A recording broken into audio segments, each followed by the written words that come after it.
Bonjour à toutes et à tous et bienvenue sur ce volet, sur Serum. Nous allons apprendre à utiliser ce synthétiseur à table d'onde qui utilise énormément de paramètres dont nous allons faire le tour. Donc ça va être un grand et gros volet de la chaîne. Donc je vous invite à vous abonner et à laisser un like. On va apprendre entièrement toutes les facettes de Serum. Donc aussi bien ici les subs, en gros une ligne de basse qui est souvent utilisée pour rajouter un oscillateur en plus, quoi. C'est un oscillateur très basique, quoi. On a une partie noise avec du bruit blanc et différents types de bruits qui sont classés par catégorie. Ensuite, on a les modulations qui sont ici. Donc là, c'est des macros. Ici, on a une, deux, trois enveloppes qui sont réglables. Et de base, le spectre du synthétiseur est de base réglé sur celle-ci, l'enveloppe numéro 1. On a plusieurs paramètres pour venir customiser notre enveloppe comme on veut. Hop. On a des LFO. Donc le LFO est entièrement dessinable ici. C'est-à-dire qu'on peut entièrement faire ce qu'on veut dessus. Hop. Contrairement à Massive, que ce soit le 1 ou le 2 qui n'avait pas cette fonctionnalité. Donc on a 1, 2, 3, 4 LFO. On a une enveloppe de vélocité. Donc ça, je ferai un volet spécial là-dessus. On a une enveloppe de notes. Donc là, c'est encore quelque chose qui apparaît que sur Serum, qui est quelque chose d'assez spécial, quoi. On va voir tout ça dans un volet. Donc après avoir vu tout ce qu'il y a devant, on va voir tout ce qu'il y a à l'arrière du synthétiseur. Donc tout ce qui est la sélection effet. Donc là, c'est pareil, on a un hyperdimension pour rendre le son, toujours pour rendre le son un peu plus spacieux. On a une distorsion, donc avec plein d'autres paramètres qui sont ici, sur lesquels je ferai un volet spécial aussi. Donc je ferai un volet pour chaque effet.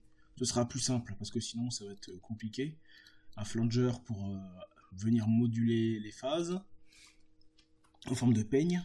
On a un phaser pour venir moduler la phase.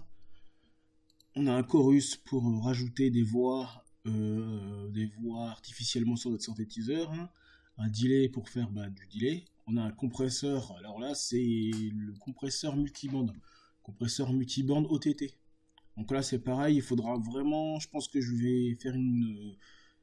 vais faire un épisode dédié uniquement à ça. On a une reverb, on a un equalizer qui cette fois-ci est entièrement mouvant. Donc c'est pareil, on peut prendre le LFO et venir le mettre ici pour le faire bouger automatiquement. Ensuite on a une section filtres. Donc les filtres, on a beaucoup de filtres, c'est énormément riche. On peut faire on peut utiliser un filtre. Donc pareil, le passe haut, le passe bas, le passe médium et les pics. Ici, on peut moduler plusieurs en même temps. On a le passe bas avec le passe haut. Donc ici, on peut moduler les deux paramètres en même temps.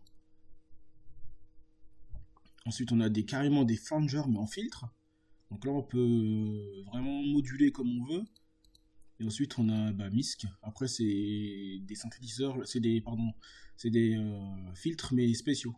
Très spéciaux qui sont, on va dire, un peu plus propre au synthétiseur. Ensuite, on a la matrix. Donc là, c'est pour, par exemple, si je prends mon LFO que je viens ici de moduler, je l'ai dans la matrice et je peux bouger comme je veux. Ensuite, pour être un peu plus précis, c'est notamment très utile quand on veut mettre des paramètres bien spéciaux. Par exemple, si je veux mettre sur le bruit blanc, c'est plus pratique de le faire ici. Ensuite, on a dans Global, on a deux nouveaux potards. Donc là, c'est un oscillateur, mais un oscillateur spécial. Ça veut dire que celui-là, on n'entend pas. C'est un oscillateur qui est dans le synthétiseur, qui va venir être mouvant, mais très rapide, et qui surtout va faire des mouvements random. Voilà. Donc voilà, c'était pour vous décrire le volet sérum sur la chaîne qui sera disponible très bientôt. Voilà. Je vous invite à vous abonner. Je vous laisse et je vous dis à la prochaine.